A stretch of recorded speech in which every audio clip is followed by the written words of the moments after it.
Welcome to my second reading here at Quasar Spectra.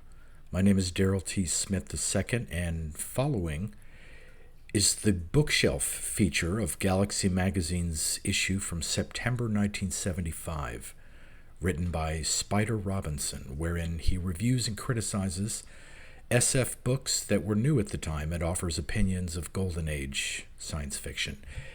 As the contents listing tells us, he proceeds to single-handedly sweep back the tide of nostalgia that threatens to engulf us all. Remember nostalgia? How could you forget, for that matter?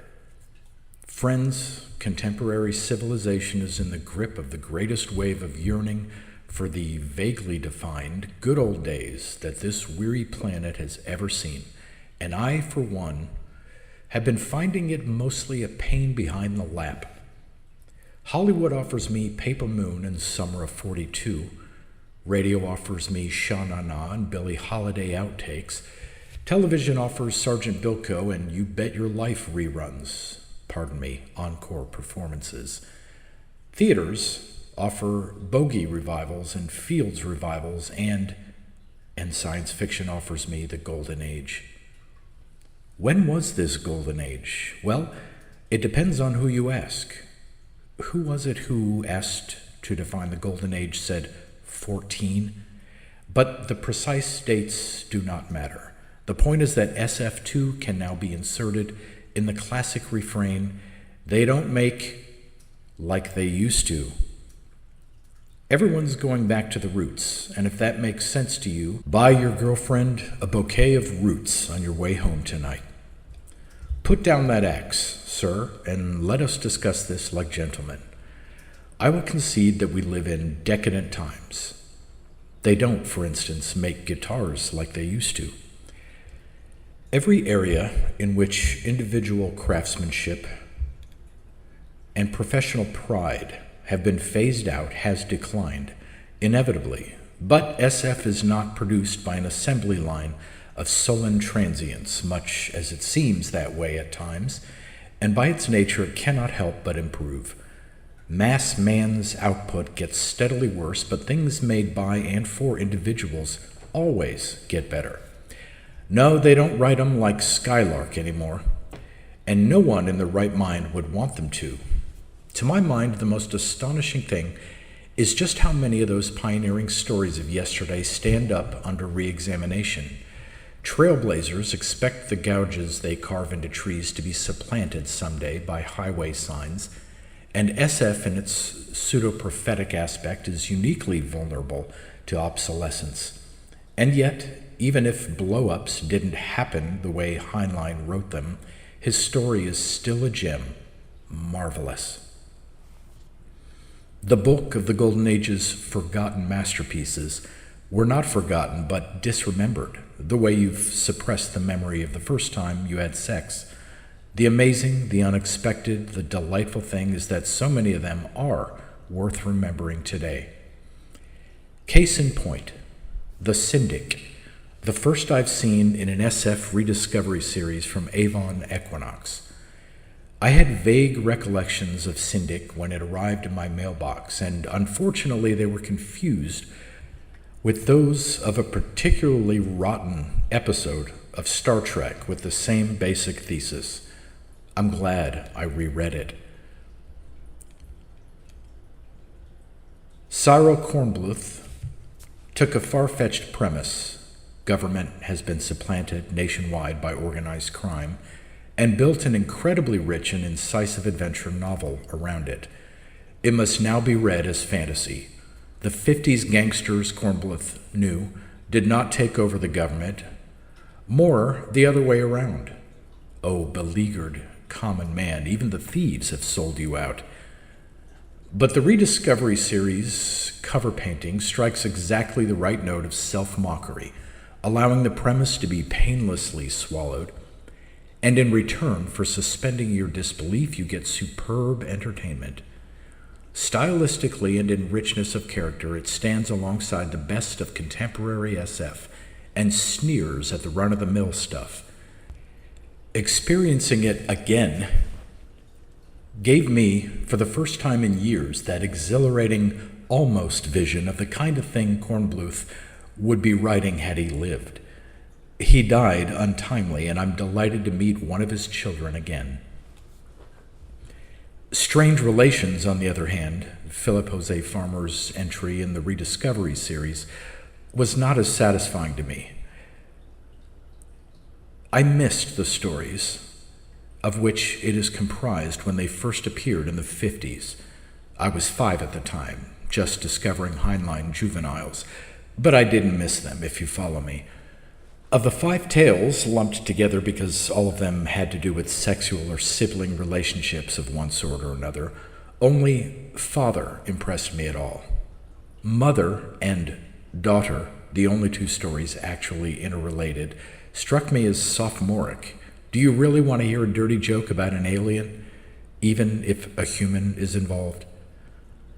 The same objection applies to My Sister's Brother, save that the W-E-I-R-D non-human sex is played for horror and pathos instead of laughs. Reminded me of the hunchback in Candy. The remaining story, Son, is well crafted, but minor, although it was pleasant to see a hero missing clues, failing to spot inconsistencies, and generally behaving more like a real human being than like an epitified Hercule Poirot.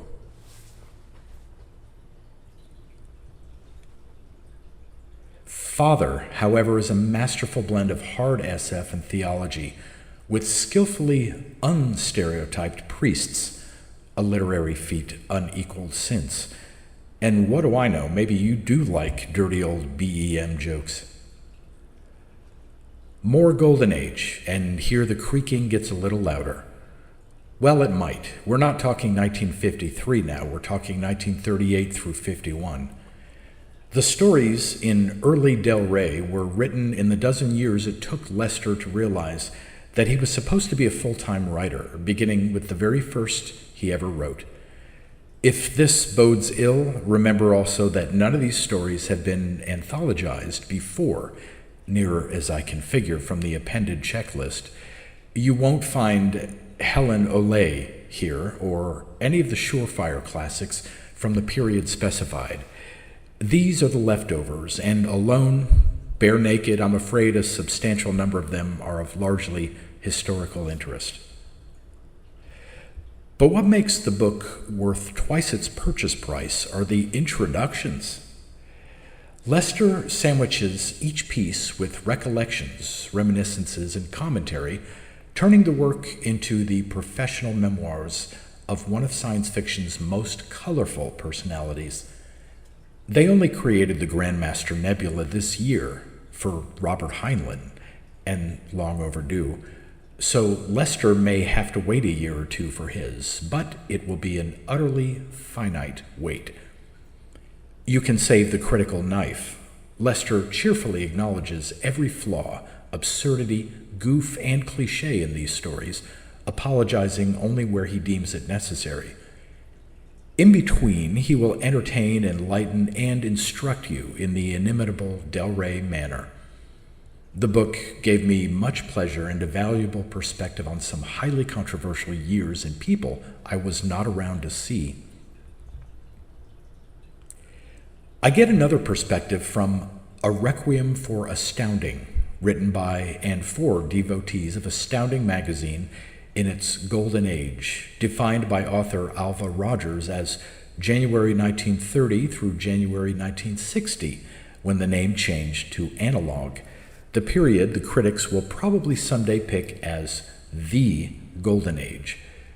If you're not familiar with at least some of the stories in question, you'll feel like the new prisoner listening to the old lags calling out the numbers of the jokes in the only joke book in the prison library and laughing like hell. Requiem is only a chronological thumbnail sketch, an expanded index. Some stories are mentioned only by name, some are capsule described. None are described so as to bring them to life for a stranger. Rogers' purpose is only to stimulate the recall of those who did read these stories as they came out, to re-evoke the feeling of what it was like to be a young, astounding reader in the 40s. Which is entirely interesting, for indeed, Heinlein's walked the earth in those days, yeah, and Asimov's, but an outsider must read between the lines and with great difficulty. S.J. Perelman once sold an utterly hilarious satire consisting of a straight recital of the plot of one of the Captain Future stories that Rogers remembers with pleasure. Turkeys walked the earth in them days, too. The artwork in particular is ghastly to the modern eye, glorious in Alva's. If you're not a hardcore devotee of either Astounding or the field in historic general, you'd better pass this up, although John Campbell's introduction, he called it a rebuttal, ought to be tattooed on the foreheads of everyone in first fandom. One more look backward and we're done.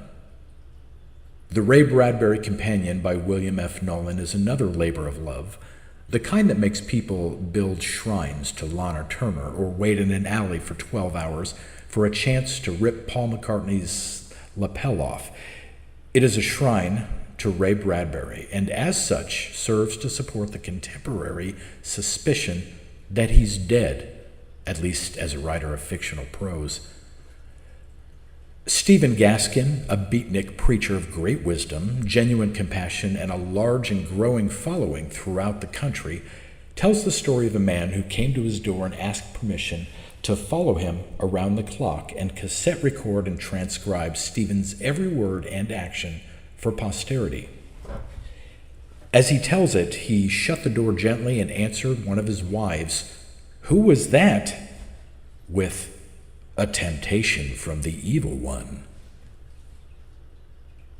Would that Bradbury had been as astute. This thoroughly embarrassing companion does contain some worthwhile things. A definitive Bradbury checklist, an authorized chronology of his life, which at least half concerns his professional career, the sort of thing a serious collector might actually desire. One man collects stamps, another garters. Which is crazy? Or both, or neither? Robert Heinlein said that. But the vast bulk, and it sure is, of the book is a hideous amalgam of, all I can call them are souvenirs. There is, for instance, an enormous selection of facsimiles of original manuscripts of unpublished works. Did you get that? You're buying handwritten copy that a professional couldn't sell to anyone. Along with random pages from later shit-canned versions of Moby Dick, photostats of the title page and dust jacket of every book Bradbury ever published worldwide, including reissues, articles from his high school newspaper, doodles for God's sake, pages of the stuff, a map of his hometown, hand-drawn. I can't go on. Oh yes, it comes in a box. Thank God, at last we get to brand new, never before in print modern SF. What do you mean I'm running out of space? First up is Combat SF, a compilation by the eminently qualified Gordy Dixon. Whether you're a war story buff or not, hawk or dove, you'll be delighted at this multitude of perspectives SF has thrown on man's oldest outdoor sport. Gordy's made an excellent representative selection ranging from Keith Laumer's The Final Command to Gene Wolfe's The Horrors of War, and including Poul Anderson's superb classic The Man Who Came Early. Also represented are Ben Bova and Myron R. Lewis, Joe Hensley, David Drake, a Hammers Slammers story, Fred Saberhagen, a Berserker story, Joe Haldeman, Not a Forever War Piece, Harry Harrison, Jerry Purnell, Joe Green, and Gordy himself, Not a Dorsai story, damn it. Recommended without reservation. There's none of that love and sex crap in it anywhere. Final Stage has an ambitious premise. Editors Furman and Malsberg selected what seemed to them the 12 themes of science fiction, selected a name author associated with each theme, and asked him or her to write the quote-unquote ultimate story of its type. On the strength of this, they subtitle the book The Ultimate Science Fiction Anthology and charge $2.50. This is called Leading with Your Chin, or Harlan's Folly. For my money, the only authentic ultimate story comes from Isaac Asimov, who, to my astonishment and horror, seems to have actually written not only the ultimate robot story, but the last of the U.S. robot stories, at least the chronologically last, although he advises us in his afterword not to bet on it. But none of the other yarns bear any real claim to ultimateness or ultimation. Well, okay, Harlan Ellison, under the heading of Future Sex, along with Joanna Russ to foil charges of sexism, does give us what appears to be literature's, if not reality's, first machine fucker. He obviously gave the assignment serious thought, but it's a lousy story. Not that the rest are. Tiptree is up to his usual high standards, as are Harry Harrison, Fred Pohl, Paul Anderson, and others. It's a generally good book that you'll mostly enjoy, but Furman and Malzberg shouldn't make premises they can't keep. The jaws that bite, the claws that catch, irritated me immensely. I finished it, but had to suppress the impulse to fling it across the room several times. It concerns, quote, spare parts people. Prisoners paroled as bonded servants in mobile organ banks to the idle rich on an unnamed future world that seems to exist in a vacuum. Well, I suppose they all do in a sense, but the actions of absolutely every one of the individuals and groups are implausible and inconsistent. The protagonist is the most ineffectual, unmotivated chump imaginable. The background society is inexplicably psychotic. The land sharks and other mutant pets are unbelievable. The plot is aimless nonsense. The ending is unsatisfactory, and the prose limps. I have heard it said by Theodore Sturgeon, among others, that Michael Coney is, quote, a good writer becoming a very good one, end quote. I can't honestly disagree. This is only the second of his books I've seen, and the only recent one, but so far I have no evidence at all to support Ted. Beware the dub-dub book, and shun the Bacanaquata snatch. I'd like at this time to institute a custom of occasionally capsule reviewing books that I don't really have room for, but which don't rate being entirely ignored, and some that do. I'll invoke the custom only when it seems appropriate, as it does now.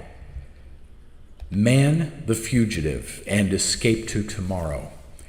Reissues of Planet of the Apes stuff based on the now extinct TV series, based on the movies, based on the book, based on a nightmare Pierre Boulez once had, and better than you think. It's sad to use a talent like George Alec Effinger adapting the works of his inferiors, but he improves them considerably in the process. Good, honest work by a pro. Recommended light reading. 2018 AD, or The King Kong Blues. Quote, the bestseller that shocked Sweden, end quote, is not going to shock America. It reads a little like an inept imitation of Stand on Zanzibar, as Phil Dick would have written it. Lundwall's pretentious afterword about how this is a work as much of fact as of fiction, complete with a chapter-by-chapter bibliography citing sources like Newsweek, is the final kiss of death. Faugh. The Shattered People. Robert Hoskins is a capable and accomplished editor and short story writer. This appears to be his first novel, at least no others are fly-leafed, and a good one. A solid, unspectacular, eminently readable tale of a political intrigue in far future Earth and of the shattered victims of the establishment's mind wipe on a prison planet dumping ground. I especially like the alien Wind Dreamers' gentle and warmly memorable creations. Not great, but good. With next month's column, I hope to return to coverage of more new books, unless they keep deluging me with reprints, and nostalgia will be, I hope, only a memory. Oh Lord, that reminds me. Run out and buy the reissue of Alfred Bester's The Star's My Destination, a Berkeley paperback, if by some chance you've never read it. Far too long out of print, it is an unquestioned classic with the uncanny knack of seeming like it was written 10 years from now. I've managed to lose the copy they sent me, or I'd have remembered sooner. Reading Bester has some of the salient aspects of juggling live chainsaws, and this is one of his all too rare masterpieces. Forget my typewriter if it wasn't nailed on.